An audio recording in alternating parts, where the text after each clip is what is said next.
Going for like 2 hours now. Perfect. Ready for you. Coming in, Benji. Special guest. It's raining. It's raining. It's You're cold. Been away for far too long. Yeah, no. I know, it did get me how little the south rains. Mm. You know? It just doesn't rain here at all. Like, Auckland's so hot and humid, and then here it's just, like, doesn't rain. Dude, I was in Auckland on the weekend, and it's the middle of winter, and it was 18 degrees.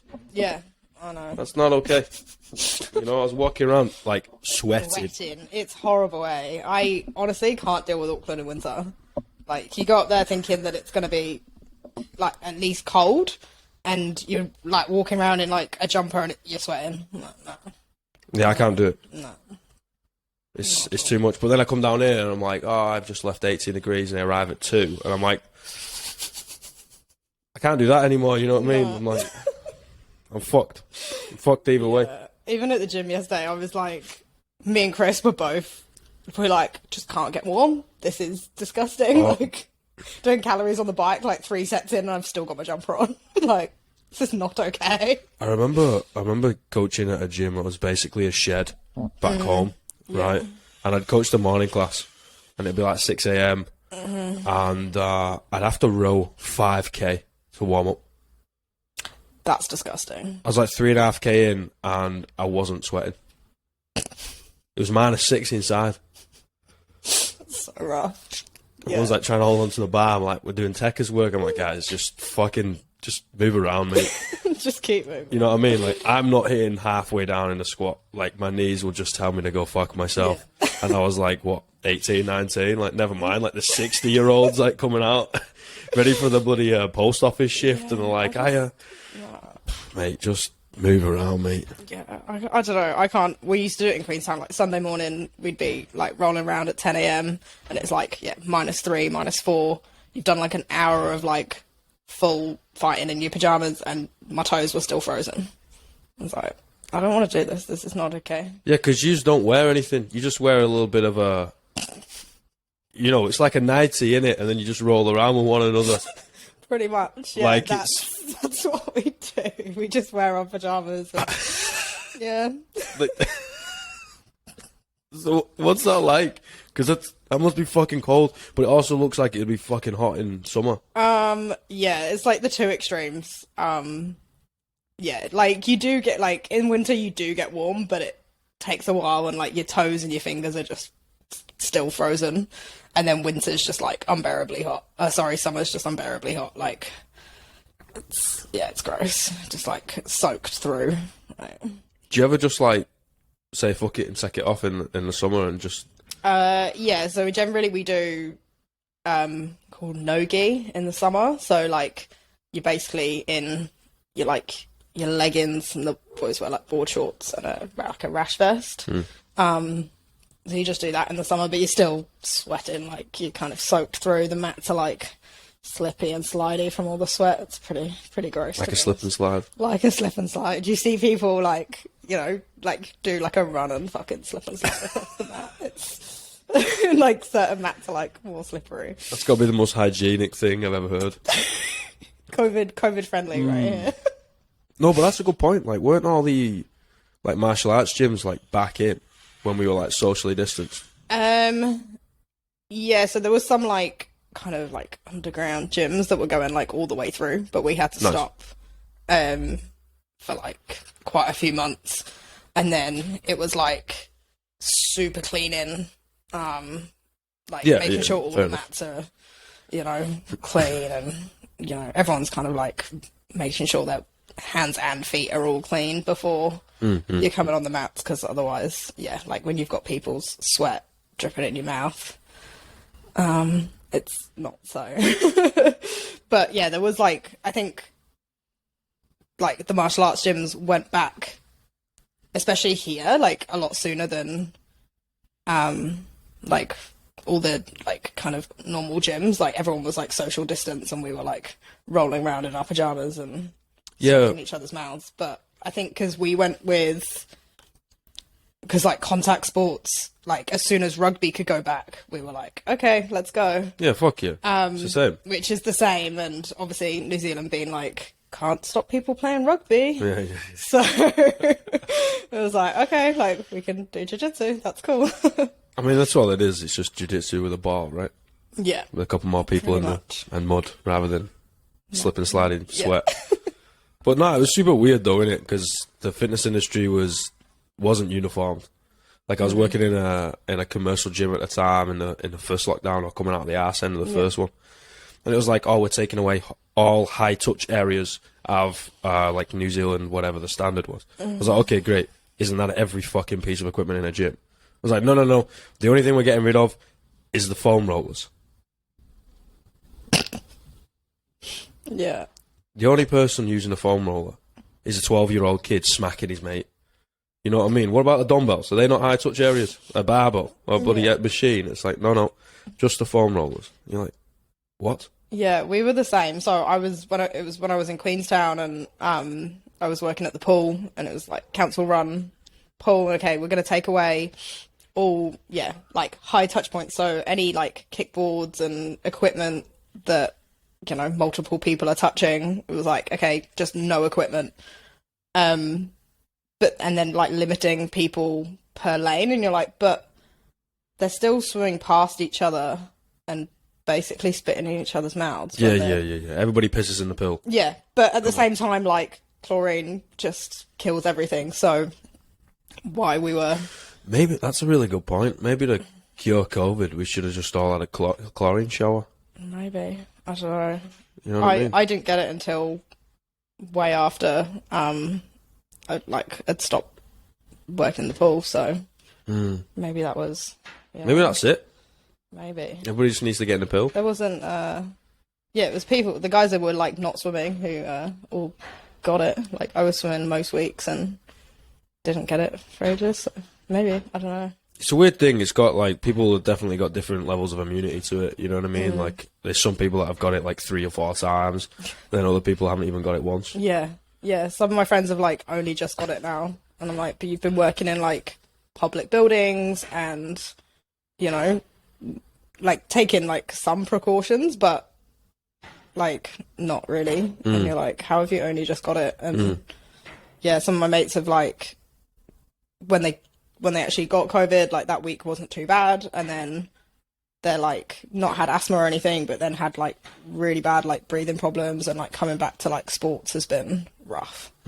Whereas, like, I had it rough for a week and then was pretty much fine. The first week going back to, like, CrossFit was rough, but then I've, like, been fine since. The thing is, it's always rough coming out the arse end of an illness, right? Yeah. Like, you get, like, a little chesty cough or something. You're like, oh, I feel like death. I was like, well, like, come on, princess. Like, it's affected your body in some way. Like, of course, it's going to feel rough. I mean, I think it's a really good point to make of, like, precautions, isn't it, really? Like, just fucking look after yourself at least 80% of the time. Yeah. You know, do whatever you want to do on the weekends and stuff. But, you know, health, food, working out, and you're going to be somewhat all right.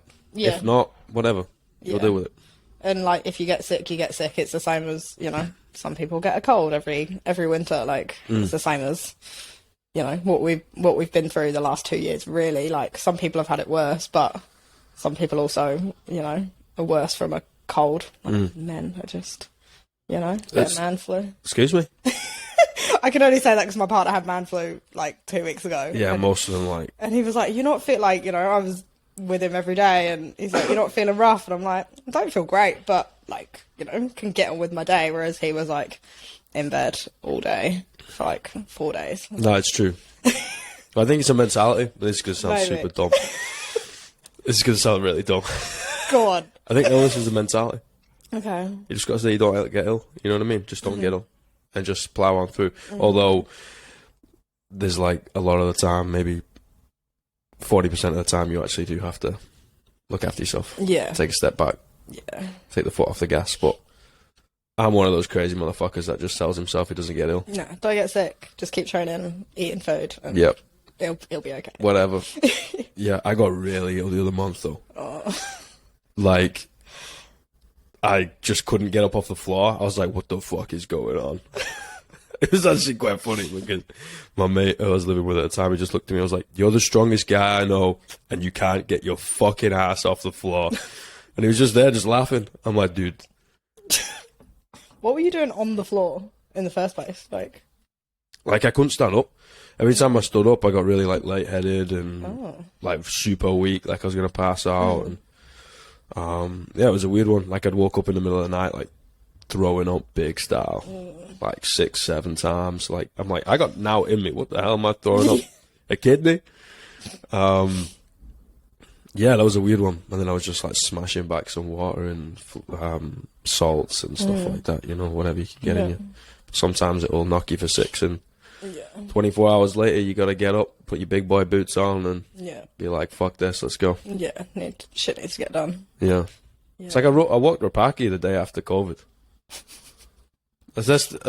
I mean, I isolated for 6 days, did the whole precaution, but allegedly I walked Rapaki the day after COVID. You know, I was like, no, you know what? Fuck this. It's the sniffles. Yeah. You know, I'm going to go out in nature and I'm going to attack it the way I attack things and just put my head in a wall. Yeah. Like, Rapaki's not, like, the hardest hike that I've ever done, but I did it, like, 2 weeks ago with my mate, and, like, I can't say that I would have done it after COVID. Like... I was lucky, though, because it didn't hit me that hard. And usually if I'm like, okay, I'm ill, I'll sleep for a day. Yeah. I'll be like, every time I wake up, I get some food, go for a piss or whatever, get some water, and I go back to bed and nap. Yeah. And then after that, I'm like, time to go, time to do something. Yeah. And yeah, like I always feel better after I've moved around. So it's either that or the sauna. And obviously I'm not going to go in the sauna. I'll be with everybody. So I'm like, lesser of two evils, you know? Yeah, just do something. No. Yeah. Imagine that. There's a new outbreak. What happened? Some dickhead went in the sauna. Watch it all out. You knew exactly who would that be. Oh, I know that guy. I was like, what, guys? Like, it helps me. Survival of the fittest. That's morbid. Tell me more about rolling around in your pajamas, sweating in people's mouths. Because you're kind of good at it. Yeah, so basically I started judo when I was very young. So both my parents are black belts in judo, and they had their own club in Manchester. Great city. Yeah. And yeah, I kind of just, by the time I was like 15, I got my black belt in judo. I was training kind of all around the UK and competing around Europe. Was on like the England, Great Britain squad. So judo is more kind of throwing people on their heads rather than rolling around on the floor choking people. And then when I was traveling, came to New Zealand, and there wasn't really any judo in Queenstown. So I saw jiu-jitsu and I was like, oh, I don't really like the groundwork, like, you know, the rolling around on the floor. It's like, I just never really enjoyed it. Like, it is a part of judo, but I just was like, yeah, it's a lot of effort. Can't really be bothered. But I needed to do something. So I was like, okay, I'll try jiu-jitsu. And yeah, I've kind of like never looked back. I've been training pretty much every day for the last 5.5 years. But yeah, basically, if you think of like the UFC, whenever they like go to the floor and you take away the striking, that's jiu-jitsu. And then you put some pajamas on top and you have jiu-jitsu in what we call like the gi. So the gi is like what you wear. But yeah, there's kind of two sides to it. So you have the gi, so you're wearing, yeah, like jacket and pants and your belt, and then you have no gi, where you're basically wearing kind of, it's more like wrestling kind of style. So you have like your rash guard and your shorts, and it kind of creates like a completely different aspect of the sport. Like it kind of, you have like different rule sets and things. But yeah, I don't know. I don't know. Everyone's like, oh, you're really good at it. I'm like, eh. Dude, you got to the world champs. So I went to the world champs, and I've won nationals in New Zealand a couple of times. Just casually. Whatever. Yeah. And yeah, I've like, competed around New Zealand. I've been over to Australia to the Pan Pacific champs. I've got a couple of bronze medals. Keep talking, I'm going to test them. Keep talking, I'm going to test them. So yeah, and then back in June, I was supposed to be competing in the World Championships in California, but unfortunately, a couple of days before, I dislocated my elbow, so didn't get to compete. But yeah, it would have been a pretty cool experience to be able to compete there. But I was like, still got some training in LA, which was pretty cool. Some of the top guys in the world, so guys and girls. Yeah, and you also had a different experience. You did the whole traveling without obviously competing, which sucks. But at the end of the day, like, you now have a taste for what it's like traveling as an international athlete to a world championship, training in that environment, preparing, and then obviously you went to the arena but didn't roll around, right? Like, you're like, okay, cool, this is what it's like, rather than next time you go, it being like a new thing. It's like, oh, I got this sorted, all I got to do is then go kick the shit out of this ladder, and you're like, okay. Exactly, yeah. So it was like, it's a real good experience, and and then, next time I go to like a big event overseas, won't be like a completely new experience, like, going training overseas and then, getting ready to like compete in that environment, because it's a very different environment, arena to what we have here. Like, here's very kind of relaxed, and you turn up on the day, you step on the scales, and normally you don't have to like make weight, because especially for girls, they're just going to like put all the girls together because there's not as many. Really? Pretty much, yeah. Especially for like the higher grades, like when like the white belts, because they have different categories for different belts, so you're not having like completely brand new white belts with like purple belts who have been training for 5-6 years. So yeah, there's like more white belts, so they'll like have separate like weight divisions for those, and then as you go up there's just less and less. So to actually give you matches, they'll just put like a couple of weight groups together. It's just like weightlifting. Yeah, if there's just less. So so it just kind of here you kind of just, you step on the scales and they're like, yep, okay, cool, you're the weight you said you were, and then you literally like wait for your match to be called, and then you go to the mat, you compete, and then you're done. Whereas like at these like bigger tournaments, you have to like generally I'd like kind of cut weight to a weight that I'd be more comfortable competing at, rather than the weight that I'm like walking around at. And then you actually have to like make weight. If you're like slightly over, you get disqualified. Your gi has to be like a certain size and certain colors, and generally you have like your team patches on there, so, and it all has to be like within regulation, so there's like a lot more of a process.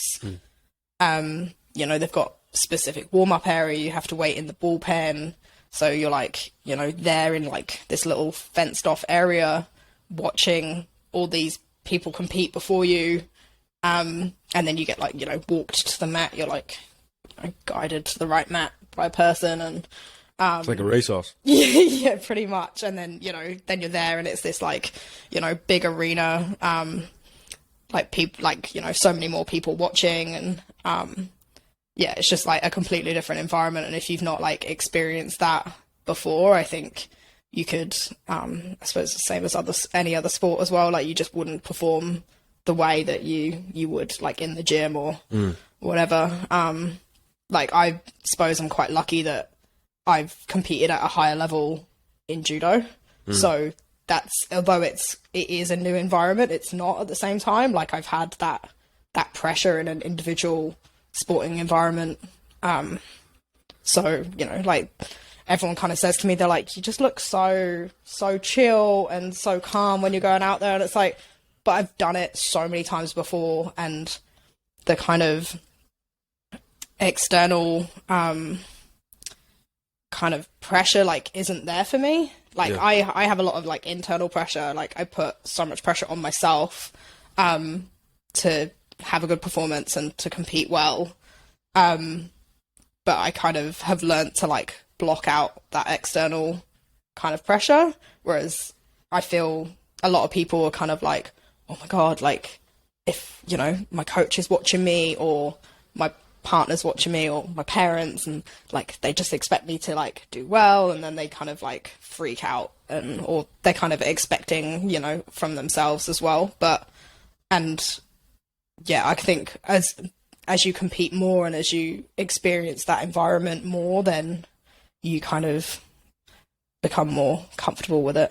And I just kind of like, I go out there and it's just another competition. Like it doesn't matter whether it's like, you know, the Christchurch Open or it's the World Championships. Like it's just another role. Like you're just competing with people that should be of the same level as you, and it doesn't really matter what you do. Like it's an amateur sport. Like you kind of just, you go compete. I could have won the World Championships like, you know, a month and a bit ago, and I would still have to like come back to Christchurch and like deal with the shitty rain and not have like, you know, still exactly, yeah, you're still going to work like the next day. It doesn't make a difference. It's not. So yeah, I kind of, that's what I always say to like, you know, the girls who like come up to me and they're like, oh my God, like what happens if I lose? I'm like, what do you mean? Like, same happens if you win. You still have to go to work tomorrow. Like, the worst thing that happened is you potentially get injured, but even that's not the end of the world. Like, it doesn't matter. Just go in, chill, do what you do, and it'll all be okay. Like, we'll be proud of you no matter what. Like, I think experience is the only teacher that can truly teach you that. Yeah. You know, like, we as people who might have competed a little bit in various different things, speaking to a lesser experienced athlete, like you can tell them everything that you want to tell them, right? But they need to be able to feel that. They're like, oh, Monday morning rocks around and it's kind of like back to school or back to job, or I'm doing the same shit. You're like, oh, okay. And yeah, I think blocking out that external pressure is a really interesting thing, and I think it's a really powerful tool. I think it's necessary. Yeah. But I know if I didn't, it would cripple me. And that's me as an individual and an athlete. And people understanding themselves is important too. Yeah, and I think, and everyone reacts to those different pressures differently. Like, I know that if I don't put some internal pressure on myself, then I'll be too relaxed. Yeah. And I'll just go in and, like, just kind of, like, fuck around, and I might not, like, you know, do well, or I'll do something real stupid that, like, my coach afterwards will be like, why did you do that? I'm like, don't know. It's just like, fuck it, let's go, like, do something, because I didn't put, like, that pressure on myself to like focus in and win. But yeah, I kind of have to put some pressure on myself to kind of like focus my brain a little bit. I always kind of said, like, if I don't like cut weight a little bit, like if I don't really feel like I'm going into a competition. It's like my mindset, like I'm just kind of too relaxed. It's like, don't have to think about my food. I don't have to, like, you know, think about how much, say, training I've done, like, the week before. If I just, like, go in without, like, having to, like, cut weight a little bit or make weight a little bit, then I'm like, my mind hasn't, like, figured out it's, like, competition time.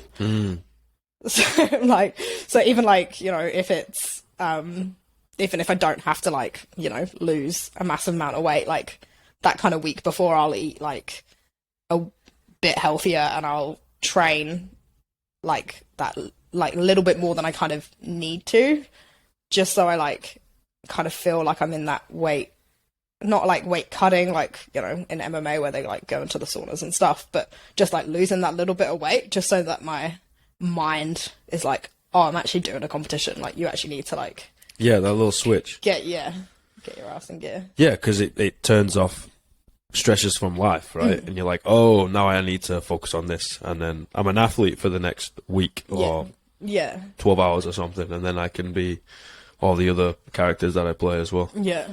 What does internal pressure look like to you? I think it depends on it depends on what I'm trying to achieve, like my goal. But a lot of the time it's not necessarily like winning a match or winning a medal. It's like my performance. Like, even if I don't reach my goal necessarily, like doing as well as I think that I can, if that makes sense. Reaching your potential, right? Reaching my potential, yeah. Like, yeah, I do put a lot of like kind of pressure on myself in like everyday situations. Like, even if it doesn't really matter, I'm like, if I've told someone that I'm going to the gym or, you know, gonna do something, even just like, you know, make them dinner or whatever, if they're coming over, I'm like, I have to do the very best that I think that I can, otherwise I'm like, I failed, kind of. It's like I understand that a lot. Yeah. And it's just like, and I feel real bad if I'm like, if I don't do what I've said I'm gonna do, or if I'm kind of like, something like messes up a little bit, I'm like, oh, like, just Yeah.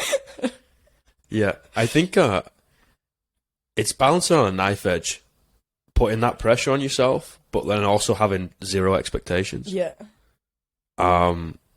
We can only ever speak for ourselves, and I know I put an insane amount of pressure on myself and expected it to marry up perfectly. Yeah. And that ended up fucking me over. And it's trying to balance, like, what do you want out of it? You're going to hold yourself to the highest standard, right? You're probably going to hold yourself to a higher standard than you hold other people to.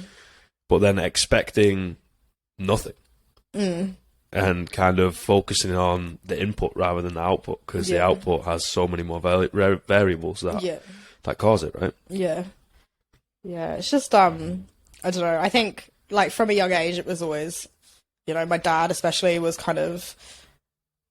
like, as long as you do everything that you can, like, you know, you put everything into everything you do, then I'll be proud. Like, I don't care, like, you know, what the eventual outcome is, as long as you're happy doing what you're doing and you know, you put everything into it. And I think then that's, you know, then I kind of expect so much. So I do have expectations of myself a lot of the time. I think that kind of like, kind of kicks me in the ass a lot of the time. I'm like, like, I expected to be able to do that and then I couldn't. But like, I knowing that I put everything into it is like, yeah, I'm like, okay, maybe that goal was just a little bit too high. And then, you know, you're like, it's okay. Like, next time we can just build on that. Yeah, I think the art form is in trying.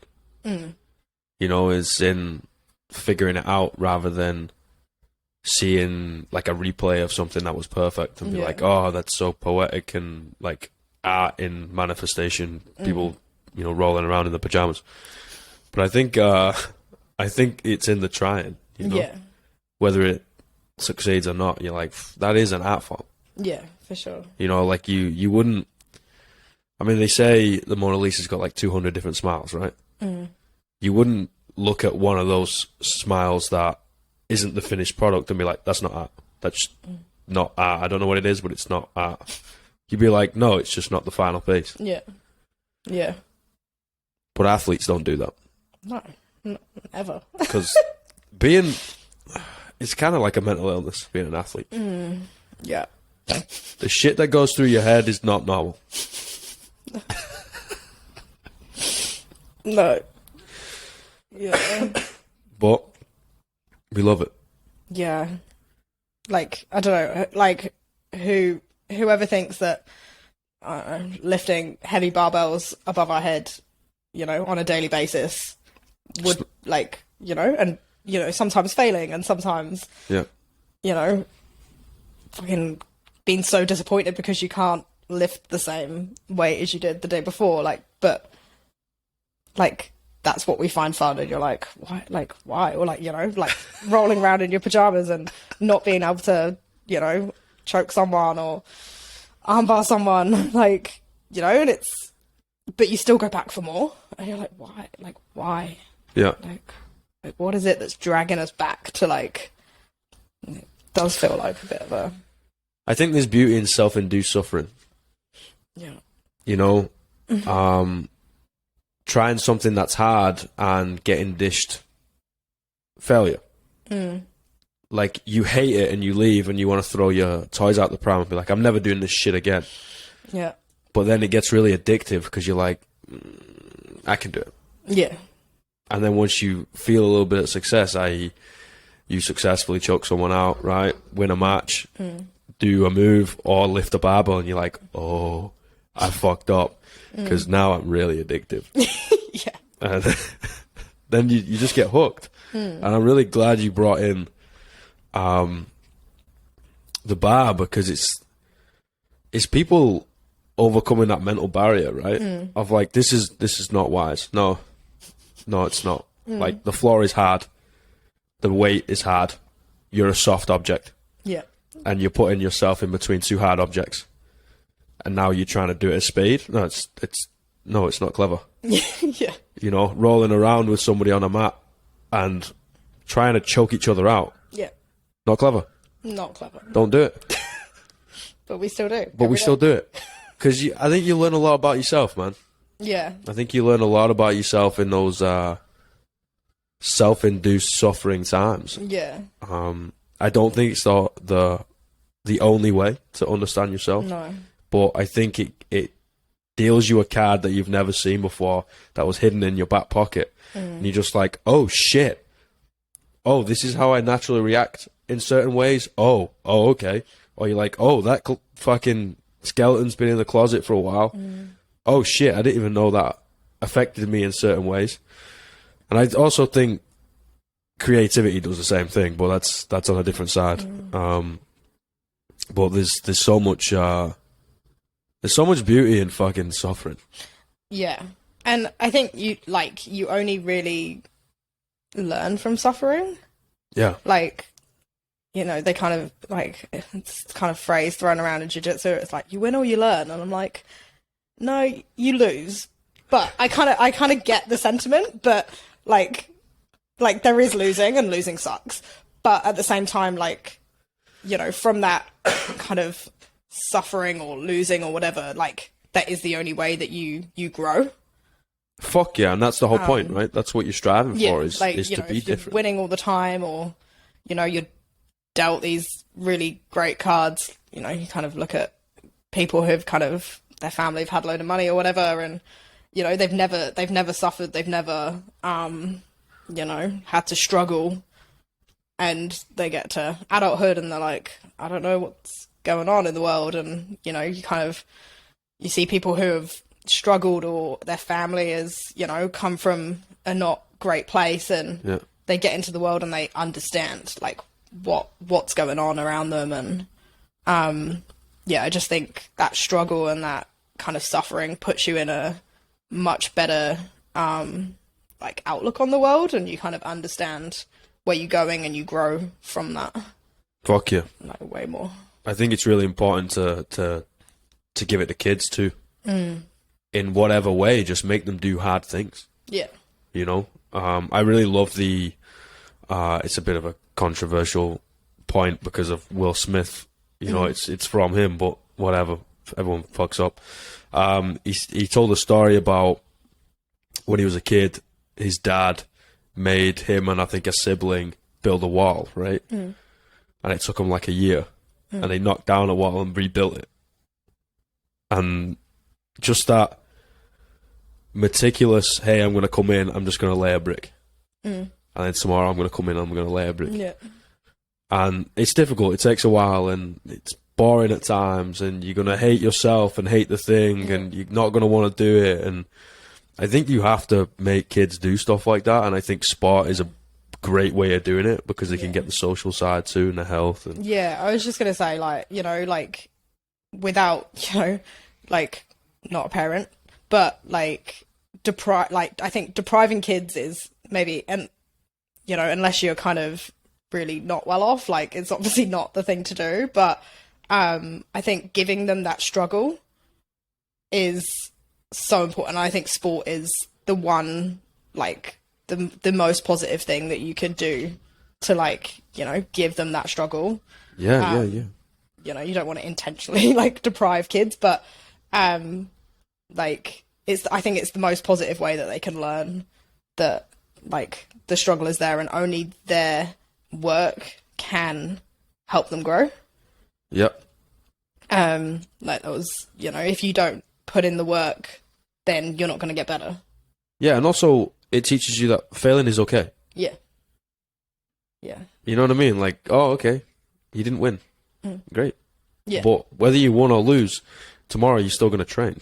Yeah. Like, you still got training in 2 days' time, and everybody's still got to turn up, you know? And, like, everyone's still going to be your mate. It doesn't matter Exactly. if you win or lose. Like, you know, it doesn't matter. Like, you just go in and work harder the next day and things will get better. Yeah, I'd go as far to say, if kids don't do something physical, and I don't care what it is, you know, lacrosse, cheerleading, walking, you know, like going to pick strawberries or something, gardening, you know, whatever, just random shit. You're depriving a kid. And I wouldn't put it on, well, I think definitely it's the parents' responsibility. But I also think it's responsibility of the wider society to be able to provide for kids. Yeah. You know, be like, well, how many paywalls are there, mate? You know what I mean? Like, how many kids wanted to come roll around in jiu-jitsu and couldn't? Yeah. Because they literally don't have $2. Yeah.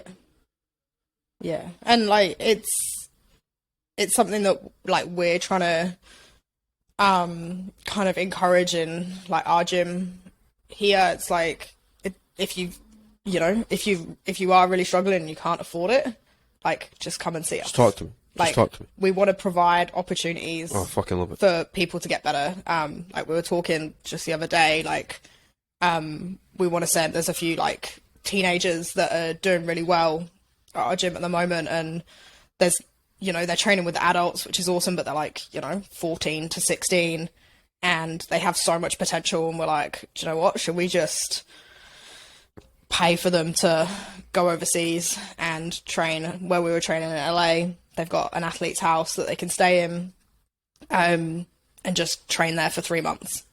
And, like, if they do really want to, like, achieve those goals of being better, then, like, you know, we're happy to kind of facilitate that. Like, it will kind of pay tenfold when, you know, they come back and we either see them achieve their goals or, you know, they're helping out at the gym and they're coaching and whatever. Like, we want to help facilitate that. Like, if, you know, if they've got the money or they've not, like, just, like, give them that opportunity. Yeah. Because, like, you know, without us, they wouldn't even know that that's possible. Yeah. That that's a thing. And if, like, just, like, go out and see the world and go and have that struggle, like, it's gonna suck. Like, you know, like, but, you know, you're gonna have to learn to, you know, cook your own food if you don't know how to, and, you know, live life, how you're going to get to training. You're going to make sure you know the schedule, and you're going to, you know, how to sort your kind of competitions out, like, you know, sort your schedule out. And, you know, 3 months in that environment would just, like, you know, they would just grow. As it's not just about the jiu-jitsu, it's about, like, life, you know? Yeah, man, you don't teach them jiu-jitsu, you teach them life through jiu-jitsu. And, like, I think that's a really, really important thing. Yeah. You know, you're building badass human beings. Yeah. That's what you're doing. And they just have the skill to be able to roll around in the pajamas. Yeah. With me, it's just they have the skill to be able to squat.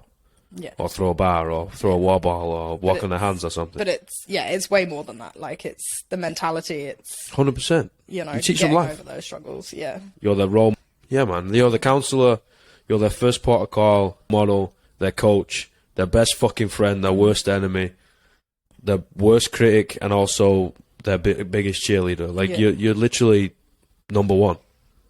You're a demigod in their eyes, and if you're able to provide them with something that is going to teach them life, then what's better than that? Yeah, yeah. And it, like, I don't know, you kind of don't, I especially don't really realise that, and then, you know, like, kind of the opportunity of, you know, me being injured, I'm like, oh, like, you kind of take a step back, and you kind of see more than the jiu-jitsu, and, you know, you're watching from that outside perspective, and you're like, wow, like, you know, looking at, you know, when I first met these kids or when I first saw them to, like, where they're at now, and you're like, oh, I just had, like, I had a part of that, whether it was a small or big part of that. Yeah.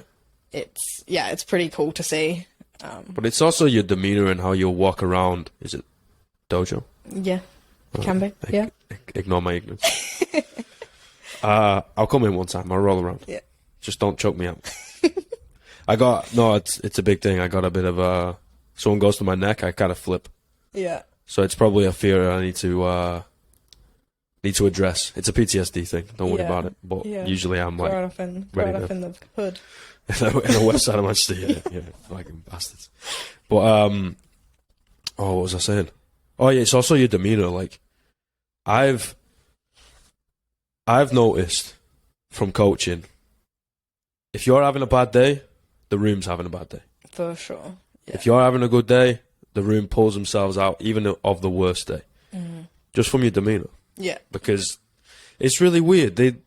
We're human beings, but just because you wear a t-shirt that says coach on it or something, or they come in and listen what the fuck you got to say at 6 o'clock in the morning, like, they kind of look at you on a different perspective. And you said you don't think about it too much, and I think that's really important. Because I don't think about it too much, because I'd be crying all the time, an emotional bloke, you know. But I've seen other coaches, and they think about it, and their head fucking swells, and then their coaching changes. Yeah. It's like, no. Yeah, you help it out, and granted, you've achieved everything that you wanted to achieve, but the only easy day was yesterday, and today's a clean slate, and these guys need something from you today. Yeah. And you've got to be able to be present. Oh, yeah, for sure. And, like, being humble, I think, as a coach is one of your biggest kind of assets. Like, obviously your skill level and your coaching level is one thing, but I don't know, I personally, like, I pick up on people's vibes very easily. Yep. Like, I can walk into a room and I'll be like, nope. Like, and I, like, my whole demeanor will change and I just won't take anything in. Yep. But I think, like, having that vibe from a coach that's like kind of, I know everything and, like, you're gonna listen to me, is like, I'll straight up be like, turn around, see you later. Like, no, thank you. That's not the vibe that I want. Whereas, you know, because as much as you are the coach, like, I like to be on the same level as everyone else. Yeah. You know, we're all working through this together, and we're all going to get better together. It's not, you know, like, and we all bring each other up. It's not like, you know, I'm up here and I'm, you know, helping everyone to get up. Like, we're here and we build together. Yep. And I think, like, yeah, that vibe and that kind of, like, humbleness that you're not the best and that we are all going to get better together. And everyone has something to give to someone else. Fuck yeah. I mean, if you coach a class with 12 people in it, for example, most of the time they learn from one person and you learn from 12. Yeah. Right? Like, they can learn from one another and there's peer analysis and assessment and all that type of shit. But most of the time, they'd learn just from you. But you learn from every single human being in that fucking room. Yeah, for sure. And you walk out, you're like, whoa, I just got, like, 50 lessons. Like, okay. And they got one. Yeah. You know? And, yeah, like, we are on the same page. And in that room, we might know a little bit more than they do. So we talk a little bit more than they do. But then in a different room, the roles reversed. Yeah. Yeah. That's all it is. Yeah, exactly. Yeah. Everyone's got the time to be, or everyone should have the time to be the teacher and the student. And that's actually something I said at previous employer. Didn't like it. You know what I mean? I was like, mate, I'm not here to piss into a wind and do a big dick competition. I'm here to fucking help people at the end of the day. Like, if not, whatever, I'm out. See you later. But I think that mentality comes from home. You know, when you said about assessing the vibes. Yeah. And if somebody wants to play like an ego trip or a power trip, and you'd be like, okay, see you later. Like, I definitely think that's from home, because respect is all you got. Yeah. If you don't respect someone, well, you got nothing. So I'm out of the room. Yeah. I'm done. Yeah. And I don't know. Is it less common over here? I don't know. Like, no idea. Again, you I can do my thing. only speak for yourself, and yeah, exactly. But yeah, I think respect and like earning respect is like, or how people earn my respect, and like it's a two-way thing. Is so important to me. Yeah. Like, if people expect that respect from me, like if I get that vibe, then I'm like, nah. Like, and I haven't noticed it too much here, but maybe it's just the circles that I've been kind of in. I think where people trip up is they think respect is earned. And I would challenge that point of, I think respect is given. Yeah. Like, it's lost, and then it has to be like re-earned. But I think we should respect everybody. Like, you're going to see something different to me. Like, just because it's wrong in my eyes doesn't mean it's wrong in yours. Yeah. And great. Like, if you're not everybody's cup of tea, fantastic. It doesn't mean you have to see this person as a bad person or something. Yeah. Yeah. No, I think that's because I'm not everybody's cup of tea. Yeah, and I always kind of say the same. I am not everyone's cup of tea. Like, I'm not. I know you're an asshole. Yeah, I'm not gonna change who I am just to keep people happy. No. I can very much kind of just like turn around and be like, you're not my person. Yeah. I will tolerate you. I will, be pleasant to you, but I'm not going to go out of my way to, be your best mate. And yeah, I can just be very kind of like short with people if it's, and I won't be horrible to people, but yeah, just very kind of like, and it's because a lot of the time they've not, given me the respect that, not like I feel that I should have, but I'm being pleasant enough to them, and I kind of am respecting their values, and they've kind of just like not respected mine, I suppose. Like, this is so funny because I'm exactly the same. It's more of an observer, right? Yeah. So you observe how somebody thinks it's okay to treat other people, and if it's not okay for you, you just kind of like turn your back and walk away. Like, I don't know, is it a northern thing? I don't know, man. Like, it gets me, it's got me in so much trouble, but at the same time, I think of it in the sense of, who am I to tell you how to live your life? Yeah. And also, I ain't gonna waste mine or your time.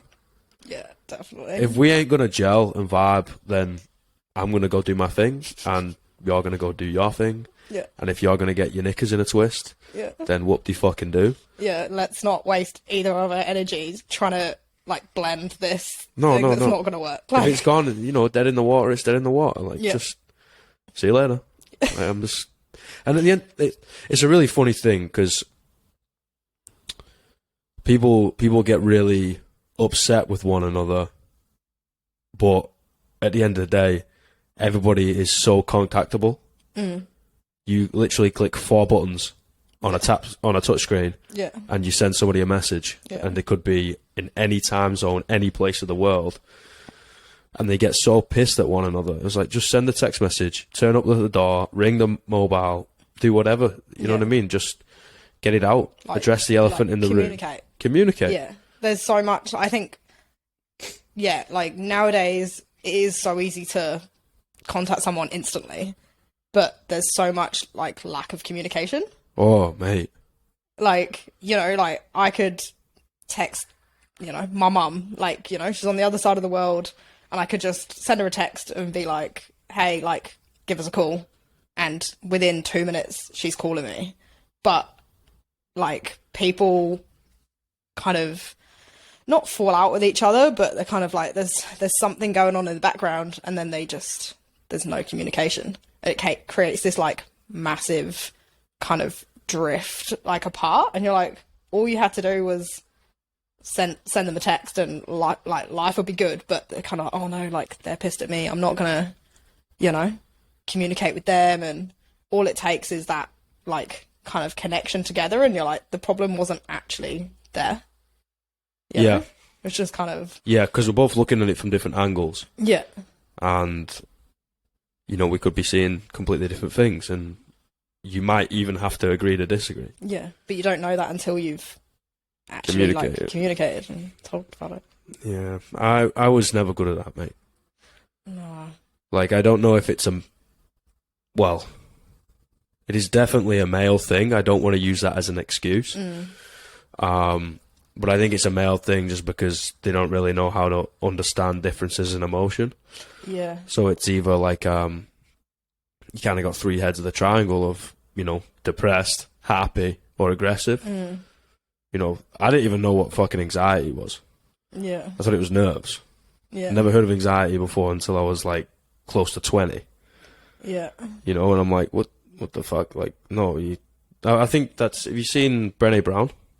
No. Do you know who she is? No. Well, one of her, in fact, her latest book goes into all the emotions, right? And then there's like 80 something. It's like, what the fuck? 80 something? 80 emotions. And like, you've never even heard of some of them, you know, and you read into it, it's like, oh, I felt that. Yeah. But we just don't really know how to define it. And if we don't know how to define it, we don't understand it. And if we don't understand it, we usually just kind of like put it underneath the rug. Yeah. Which, as we know, will end up festering. Yeah. And yeah, for me, it was just like, oh, I'm not going to communicate anything. I'm either going to rip its head off or I'm just going to walk away, you know? Yeah. I read a book. It sounds really like airy fairy, but Men Are From Mars, Women Are From Venus. Nice. You've seen that? It's like, it's quite an, like, I'm gonna say old book. It's probably like 15, 20 years old. But it kind of goes into how men and women like how they deal with their emotions differently and how they communicate differently. It kind of goes into a bit of like a kind of like couples, not like therapy book, but like, you know, help for couples to be able to communicate, and how men kind of go into their cave. Yeah. Like, you know, they start feeling these emotions and they go into their cave. Whereas, and then women like to, you know, talk to their friends about it. And, you know, that's why more women generally like, you know, go out for coffee and they're talking about it. And you kind of, men see that as like gossiping and like kind of venting almost. And it's like generally not about, like problems with the male, but because men like to go into their cave and process it a bit more before they kind of come out and fix the problem, it kind of like causes conflict between the two sexes. Like, I'm probably explaining it really badly, No. Like, it's just really interesting how, like, you know, kind of like males do deal with their emotions so much, like, so differently to females. And yeah, and then like that lack of communication kind of causes more conflicts. And and like, we need to be able to understand how the other person or people like deal with things and how they like to communicate and their love language and their type of learner and stuff like that. And I got that from coaching, of it's not what you want to say, it's how you're perceived, right? And understanding that with the differences in male female is really important. And then just individual, there's going to be individual differences. Oh, for sure. It is interesting. Like, all the dudes do retreat. I'm fucking number one right there. But at the same time, like, I got so much respect for people that I just, like, put it out on the table. Yeah. You know, have a real honest conversation with me. I'm going to forget it within 5 minutes anyway, so I'm not going to go around telling every Dick and Harry, you know. Yeah, but, I think just opening up. If you want to. You know, you don't have to. Yeah. But just being vulnerable. Before I stepped out on that stage, I got a text message from Little John. Right. Right? Do you know Little John? Aaron. From CrossFit. Yeah. I call him Little John. His name's actually Aaron. Oh, yeah, I do know, yeah. Yeah. I mean, he suits the name, right? Yeah. He's like 130 kilos, 6'5" or something daft. But he's Little John. And he says, people listen to words, but connect with the heart. And I was like, fuck me. Paul. They're just crying on the sofa, like, don't look at me. Yeah. Just give me a minute. But I was like, ooh, okay. Fuck. Alright. And I think it's getting rid of the expectation of perfection. Yeah. You know, I don't need to be perfect. No. What are you looking for? Perfect? Okay, great. You're not going to find it in a human. Yeah. Good luck, mate. You know, see you later. And, just owning it, man. Even Tyrion Lannister, you've seen Game of Thrones? Yeah. He says, never forget who you are. Wear it like a shield so that other people can't use it to hurt you. Yeah. Boom. Yeah. And I think, like, it kind of... Yeah, that kind of resonates, like, with not just, you know, speaking in front of audience or communicating, but I suppose you can communicate in different ways, but it's not really what you do, like, physically, or what you say. It's kind of what feelings come from within, like, how you do it or how you say it. And, you know, I'm sure, like, we can just, like, you know, chat shit for however long, and it, like, people were connecting with what you were saying, but it was how you were saying it and the emotions that were coming through with it, or like the feelings that were there within the words, rather than exactly what you were saying. You know? Yeah, I think so. It just puts a human into it, you know, puts human back into humanity. Yeah. You know, a lot of the time we have to be seen as this, like, stern businessman or woman, you know, perfection. And we forget to be people. Yeah. You know, people fuck up. People cry for no reason. And, you know, that's why I say, don't ever apologize to me. Just do you, man. Yeah. I don't give a shit. Like, let me know. I might ask a couple of questions because I might be confused. But, okay. Yeah. Just go do whatever the fuck you want to do. And because I'm going to do the same. Yeah. And, maybe we can just kind of have a cool time while we're here. Yeah. You know, taking out that expectation. Yeah, and I think, like, taking away expectation from, like, what you expect from other people, I think is something that I've, like, had to learn so much in the last 5 years, because I do have, like, you know, I put that internal pressure on myself, and I kind of expect more from other people. Yeah, you do. Yeah, as in not you, as in, like, the Jesus. Thanks. Sound like I was just ripping into you. Yeah, this motherfucker over here, like, such a prick. But yeah, like, kind of, you realise that I've kind of realised that I'm so much happier and I can get on with my everyday things so much easier if I just, like, do my thing and I'm not expecting other people to, you know, fit my kind of thing. So. Yeah, I think unconditional love is the strongest thing on the planet. And I think if we're able to give, like, unconditional gratitude, I guess, you know, to people and ourselves, and just be like, all right, I'm going to do this and I don't expect now in return. Yeah. Then that ends up feeding in. Yeah. You know? Fuck, did we just cure the planet? Hopefully. I reckon we can go MPs. Yeah. I reckon we'd do a real good job. Yeah, I think, everyone does jiu-jitsu, like, by law, or some kind of physical activity. By law. Once a week. This Just is once a getting week. militant.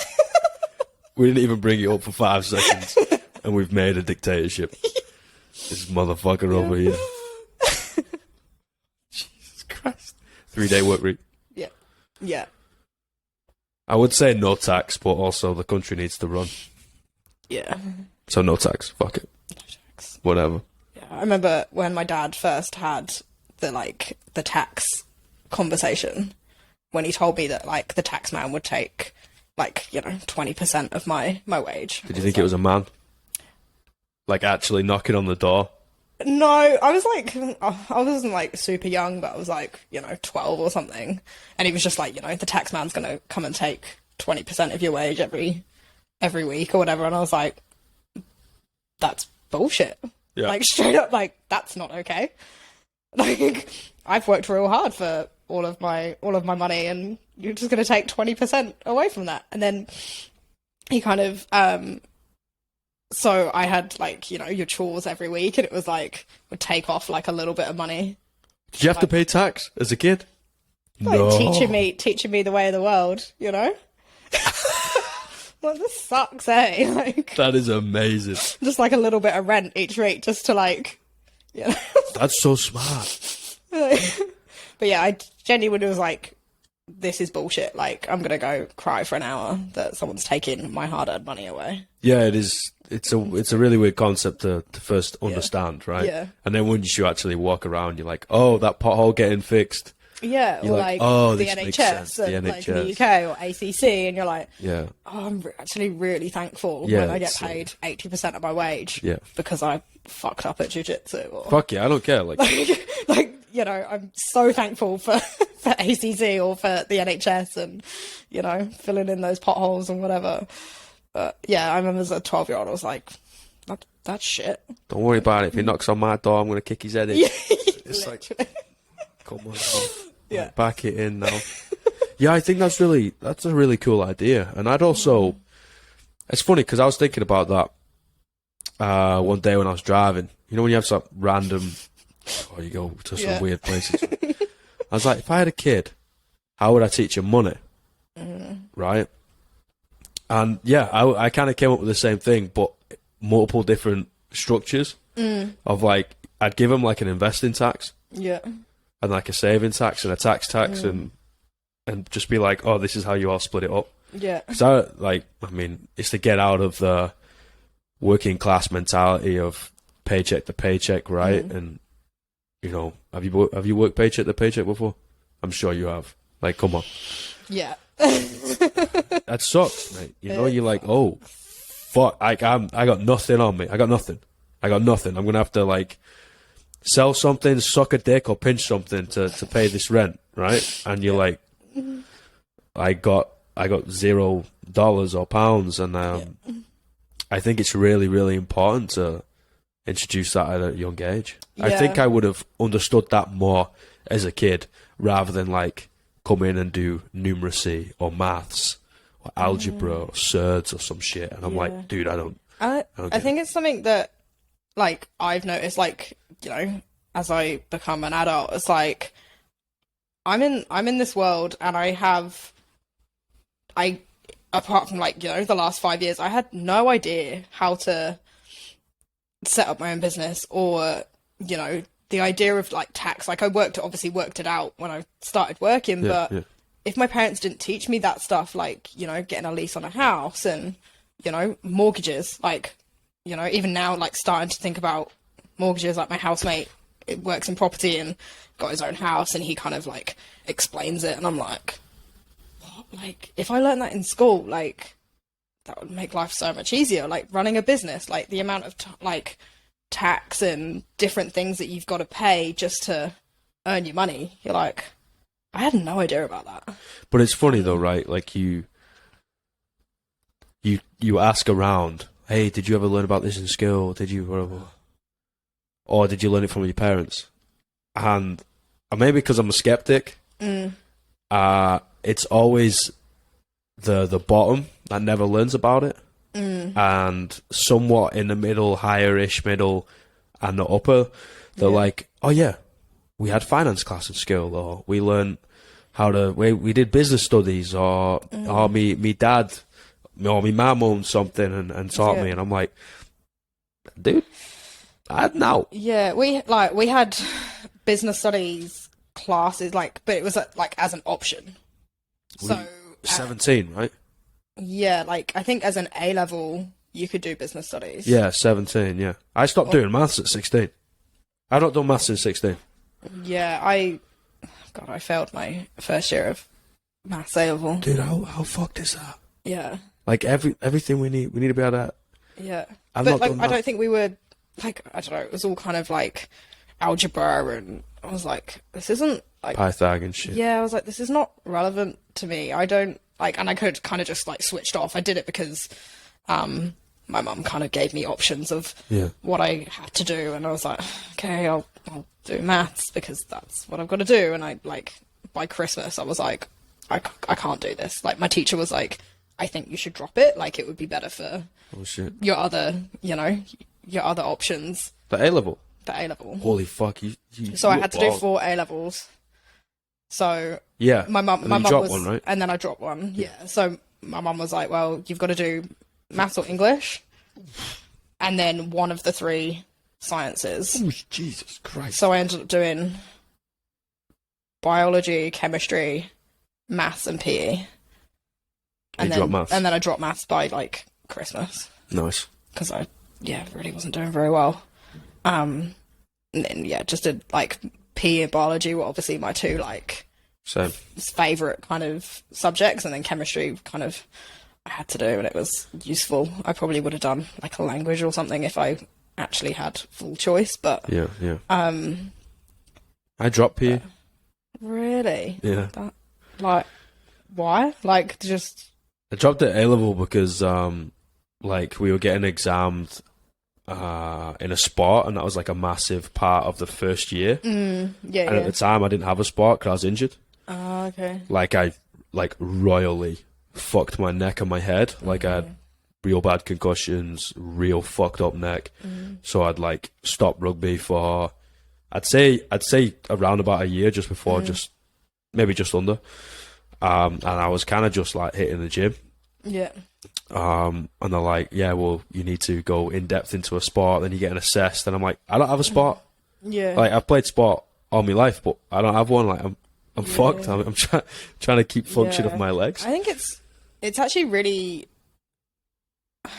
not weird how I think if you do, I suppose, a normal sport, football, rugby, netball, hockey or something, then I found those kind of sports, my friends it was really easy for them to be assessed.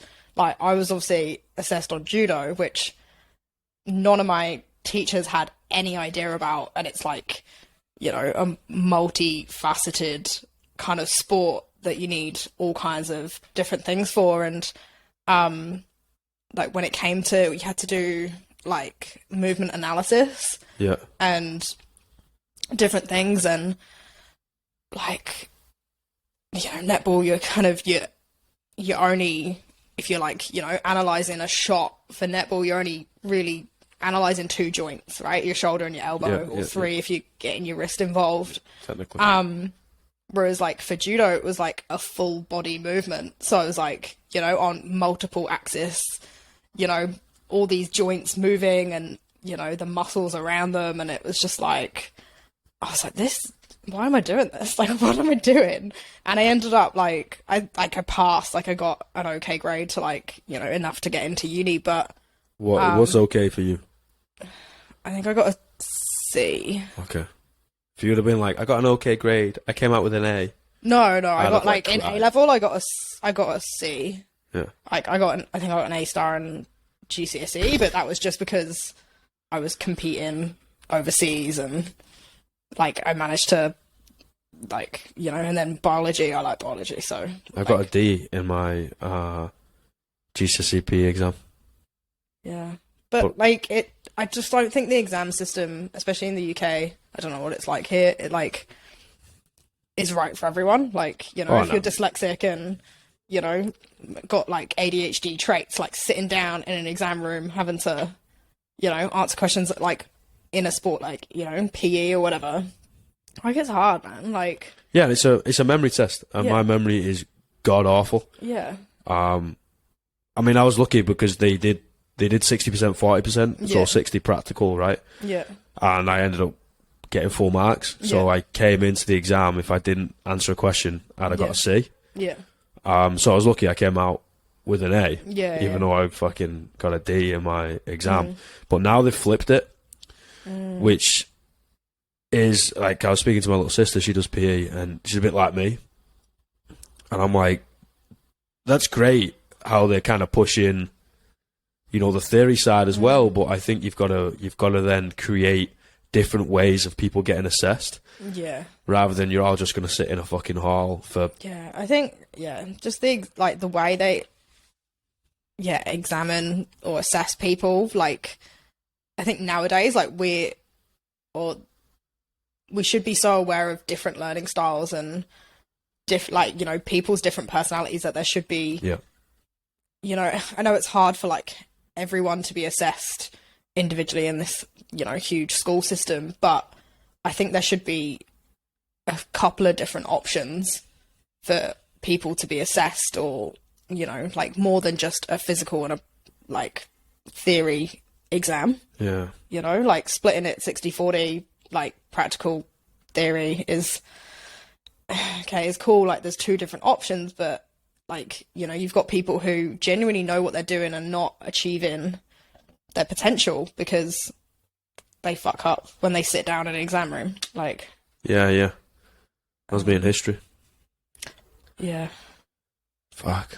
I love history so much, man, but I busted my balls and just got to see.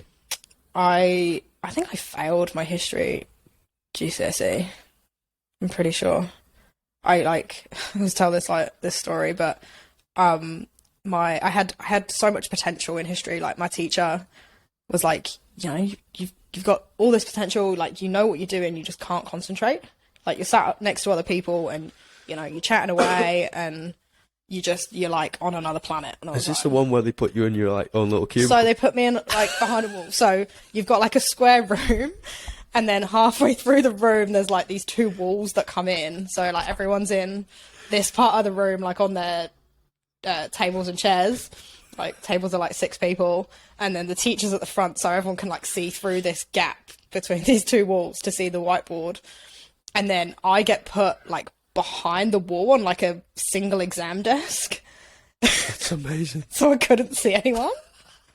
And, like, at the time I was like, what the fuck? Like, this is bullshit. Like, no, like, you know, like, every day I had to go, like, behind this desk on my own where I couldn't see anyone.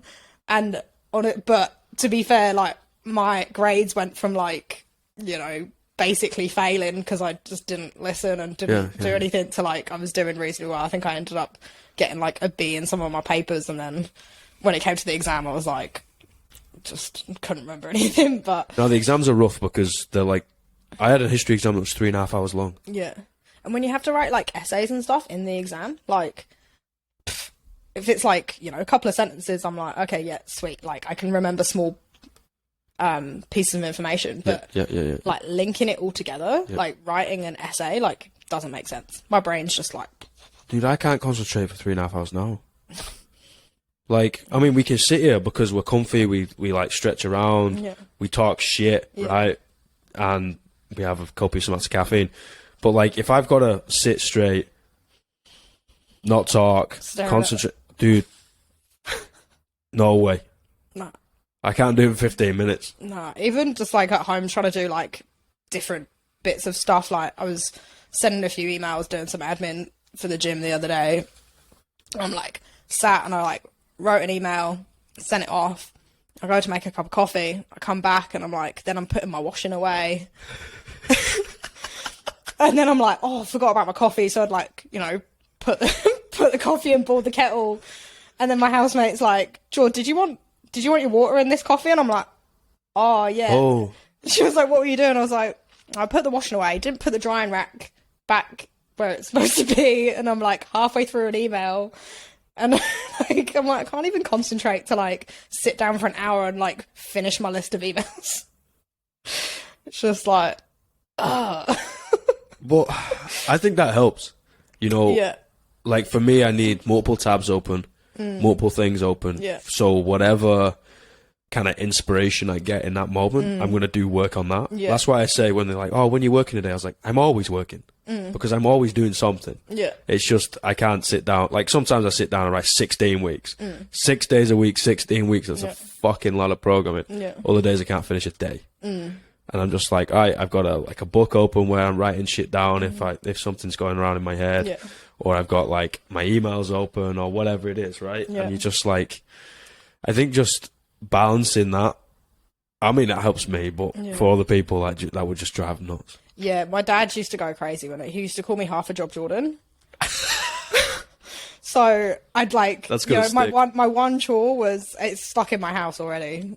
Half a job, Half a job Jordan. So I'd like, my job was to empty the dishwasher. That's also the name of this episode, Half a Job Jordan. They're not going to remember you rolling around in your pajamas or even going to the Worlds. No. It's Half a Job Jordan. So I'd like, you know, go to empty the dishwasher and I'd like have my system. I'd like, you know, stack all the plates on the side, then like stack all the bowls, whatever, start putting the glasses away. And then I'd get distracted by, I don't know, making some toast or whatever. And then and then I'd like go upstairs to my room because my brain's like wandered off, completely forgotten about this half empty dishwasher. Or I'd like go to make some toast, put the toast in, get like the butter out or whatever I'm putting on it, and then go watch TV. I would completely forgotten about my toast. I would love to know the distribution of like ADHD, anger management, ADD. I mean, excuse my ignorance if I've said anything wrong, of north to south in the UK. Because like the more I learn about it, the more I speak to people, I'm like, holy fuck, that was like every single motherfucker I've ever gone to school with. But also diagnosed or undiagnosed. Yeah, oh god damn.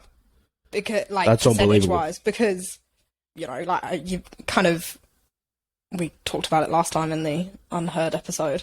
Oh dude. That like I kind of spoke to my mum about it, or you kind of mention it to like your parents and they're like, nah, you weren't a naughty kid. And you're like, it's not about that. Like it, and you know, our parents' generations, education towards it or their openness to, like, I wasn't a naughty kid, but I was always like, my dad's like, you know, I'm blonde and I'm ditzy and I'm like away with the fairies or whatever. And like, I can be really blonde. Like, you know, some of the comments that I come out with, it's like, yeah, my dad tells this ridiculous story how like we're watching the football Man U, and when Bobby Charlton's statue got like uncovered, whatever. And I kind of was half watching it, half not, and like I just see that there's this like statue being uncovered, and I was like, oh, sick, like whatever. And then I was like, is he dead yet? And my dad's like, what? Because he was like uncovered, you know, presenting this statue, and Bobby Charlton's like stood there. But I'd like, because I was like half in and half out and like distracted and like away with the fairies, and I was like, no, like, and you know, every so often we'll be talking about something, and he'll be like, is he dead yet? And I'm like, yeah, all right, like, because I'm just like real not thinking like, you know, straight up, but because I'm like distracted by other stuff like all the time. Like, but yeah, no, I was like, not a naughty kid. Like, no, only naughty kids have got ADHD. Like, that's not real. What's jiu-jitsu like with ADHD then? Because you got to concentrate on a lot of things. So what I struggle with most, and I kind of like make a joke about it. So we'll be doing a technique. So coach is showing the technique, and then like, you know, show it a few times. And okay, got it. Yeah, 1, 2, 3, and we all clap. And I find I'm like watching the technique, and I'm like, yep, got it. Okay, 1, 2, 3, clap. The clap, like, everything disappears. And then I'll go back to like you know, train with a partner, I'm like, what we doing? And like, a lot of people think I'm joking. They're like, you're a 4-stripe purple belt. Like, you know, you've been training for a long time. Like, you should know what you're doing. And I'm like, I can't. And like, I find it at CrossFit as well. Like, we'll be at the whiteboard and I'll be like, yep, sweet, got it. I'll get to like the bike or whatever first piece of equipment is on our AMRAP and I'm like, Chris, what we doing? How many calories are we doing? Like genuinely just like goes to my head. And I find it so hard. Like when I'm actually like in like for jiu-jitsu, like within the role, like I remember like, you know, my moves, but like actually learning like a new stuff and like implementing it into a role or like, you know, into your kind of game for a competition is so hard. Yeah. Like I don't know, like about other people, like, you know, like I find that like trying to implement a new game is so hard and it takes me so long. Yeah, you're rewriting a habit. Yeah, I understand that.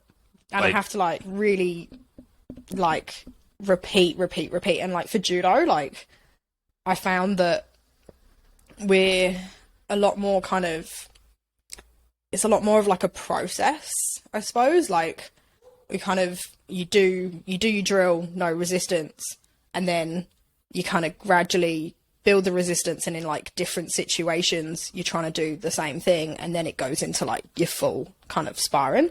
Yeah. Whereas like jiu-jitsu, like here it is a lot more common, like in Christchurch, like at my gym, but I found other gyms that I've trained at, like it's kind of, you learn the technique, boom, straight into like full sparring and expected to like do it, and I'm like, I can't, like, I'm like, how are we meant to go from like 0 to 100 and expected to do it? Like, yeah, that's a really good point. Like, I see that a lot in class management and breaking down skills in a gym setting. Yeah, you're like, there's, you know, I wouldn't just come in. I'm expected to magically make this perfect jigsaw. Like, you got to put one piece down. Yeah. But that piece has got to be in the right place, and you got to slowly like drill, partition it. You know, hole part hole, as we would remember from school or PT qualifications or whatever the fuck it is. Just got to drill those individual segments, and then drill how to combine them together, and then drill them, and then drill it in a real setting. Yeah. And it's like, a lot of the time I was like, okay, we're going to do, I don't know, fucking 5 minutes of toaster bar or something. And the next thing you know, you do it in a workout. I was like, no, you need to learn the process, get it all nailed. Okay, now you have the skill. Fantastic. Now can you replicate it? So we say there's a 3-step process, and it's mechanics, consistency, intensity. So can you do it well? Okay, great. Can you now do it well multiple times? Yeah. Okay, great. Now you can put it into an intense setting. Yeah. So you can put it in a workout. You can try it on a mat. You know, like legit 3, 2, 1, go. You start rolling around with someone. Okay, now you can try it. Yeah. Rather than just like drilling that specific aspect. But people don't want to do that, you know? No. And I think like, you know, because everyone does learn differently. And I think like as a coach, then you've got to like remember that, like, you know, you find especially for like jiu-jitsu, for example, like it's not got a structured like at least here in New Zealand, like it's not got a structured national governing body, so there's no like coaching formal coaching qualifications, there's no kind of structured like learning process like as a coach, so you're kind of just learning from your coach and kind of replicating that, and then like learning day by day.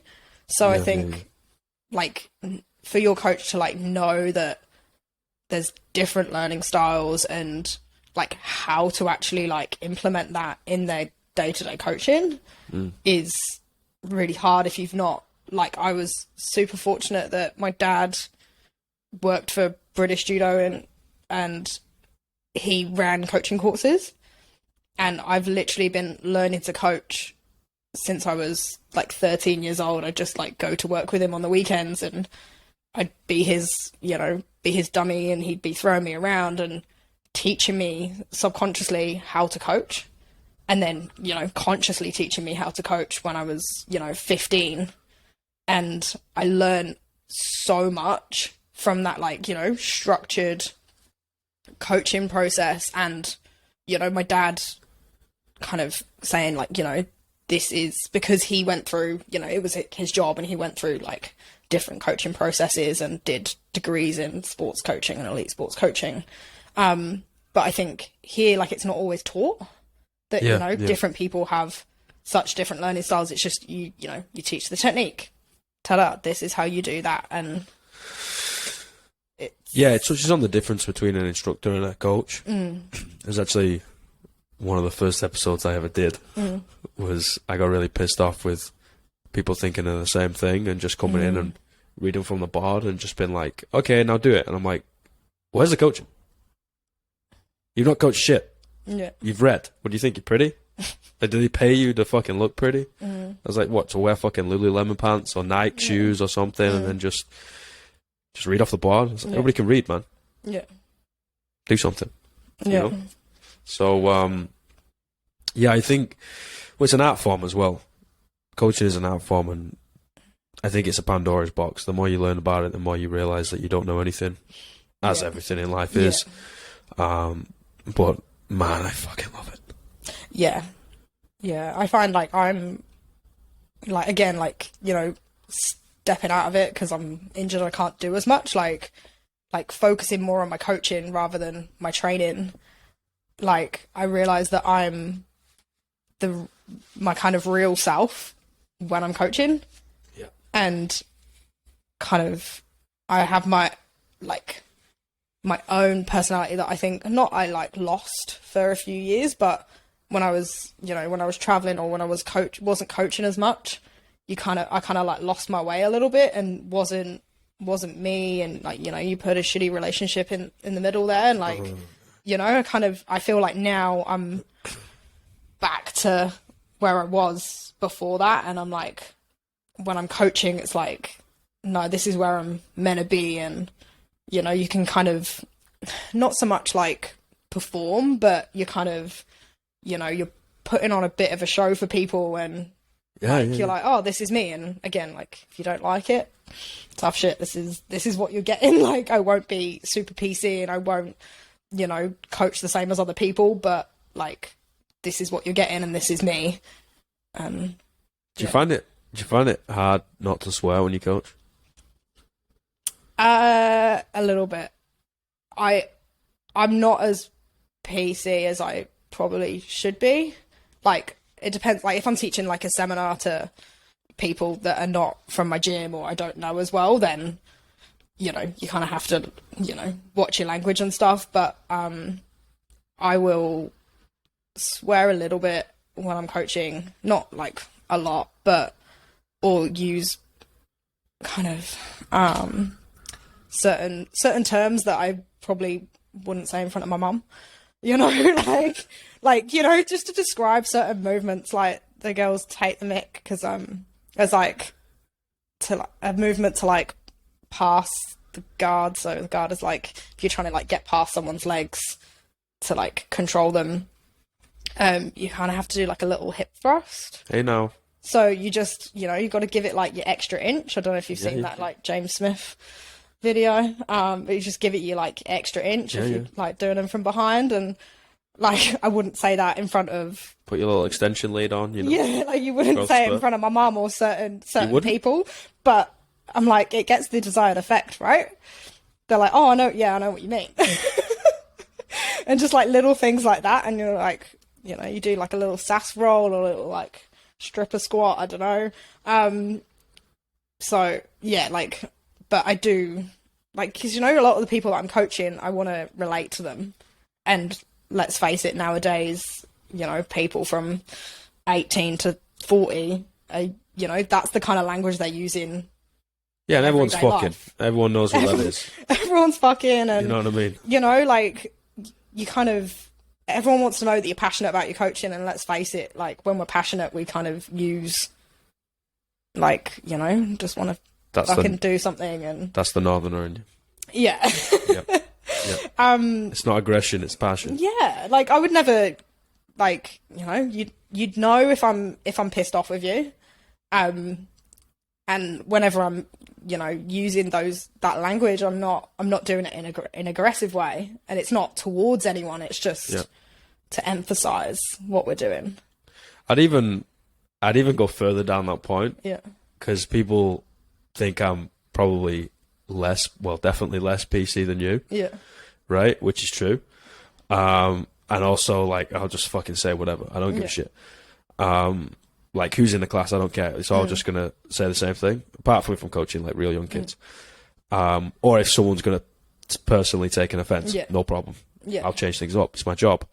But the reason why is because it then creates an atmosphere and an environment within the room where people think it's okay to talk. Yeah. So when I ask how they feel, they've got more of an inclination to tell me the truth rather than, okay, yeah, it was good. I was like, I might know everything. I don't. But I might know everything about fucking coaching and sport and all that. But I'm always going to miss one key part, and that's their intrinsic feedback. Yeah. So when I ask, how the fuck do you feel? Yeah. Right? A lot of the time, they're always going to be like, good.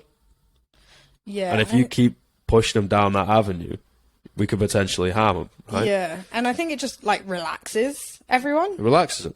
Like, if that's acceptable for you to say, it's like, well, like, we can create, like, conversation that's just chill. We're not, like, I don't have any expectations of you. Like, because it's just, a more relaxed environment. It's not this, like, formal, like, I'm not, I never want a formal kind of environment when I'm coaching. Like, we're chill.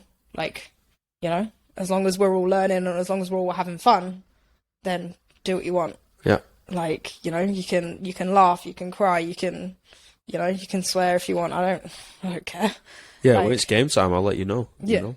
It's like, we'll joke and whatever, everything's relaxed, and it's like, nah, within the next 10 minutes, like, I want you to try and put yourself in a grave. And then your tone of voice will change. It's quite funny. Like, you'll probably notice it now. Yeah. Like, I think it's so important, that environment. Yeah. People feeling like it's okay to be vulnerable because you're acting like a fucking dickhead at the front. Like, you're a clown.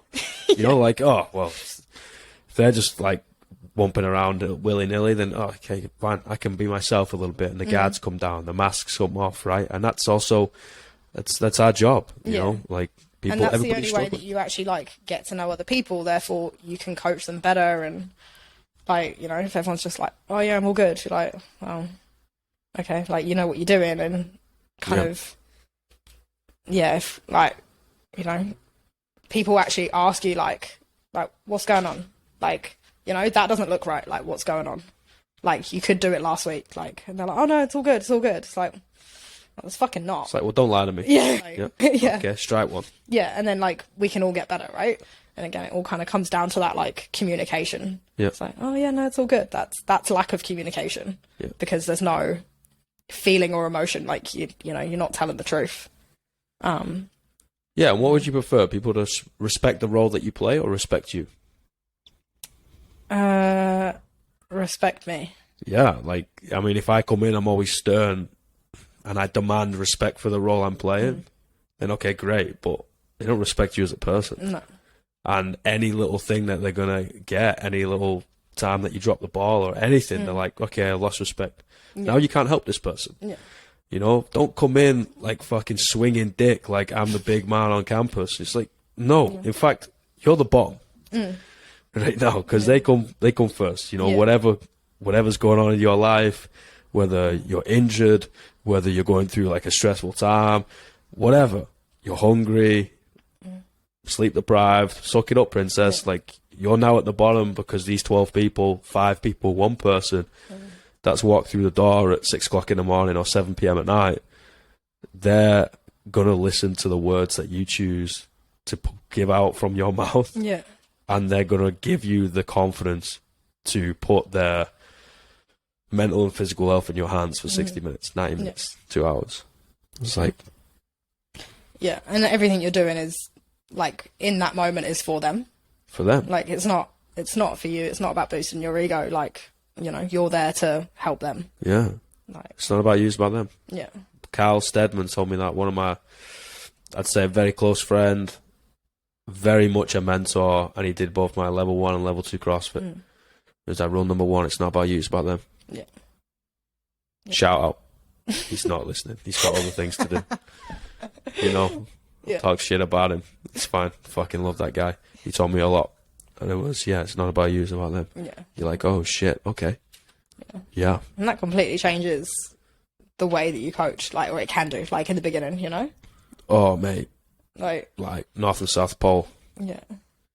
So if you're going to give one advice to a new coach, fresh coach, okay, just come out of PT school, wet behind the ears and still got a limp dick, what would you give to him? Get to know your clients. Like, it is about them, and you, without getting to know them, you know nothing. That's great. Without getting to know them, you know nothing. Yeah. Wow. One piece of wisdom right there. I'd say passion is free. That's right. Yeah. Just talk from your sleeve, you know, and put your heart on it. Yeah. All right. Thank you so much. Nice. Glad we could finally do it. Well, we'll see if it worked. You know, I told you I don't know what I'm doing. We just spoke about vulnerability, you know, being yourself. Dude, I don't know what I'm doing. No. I don't know what I'm doing with anything that I do, I've ever done. The only thing I know is I'll probably work harder than the next person. Not in comparison, but because I'm a fucking idiot and just work all the time. Just when we work it all the time. But either or, you know, it's fine. What are you doing later? What are you doing? I'm starting my new job. Today? You did tell me that, didn't you? Yeah. Fuck. Good luck. Yeah. Sell some garments. Yes. No resting bitch face now. No resting bitch face. Alright, Kiwis don't like it. Yeah. It might get some pounds in from the Manx, but I mean, I'm the only other Manc here. Yeah, I gotta work on that. Smiley. Hey.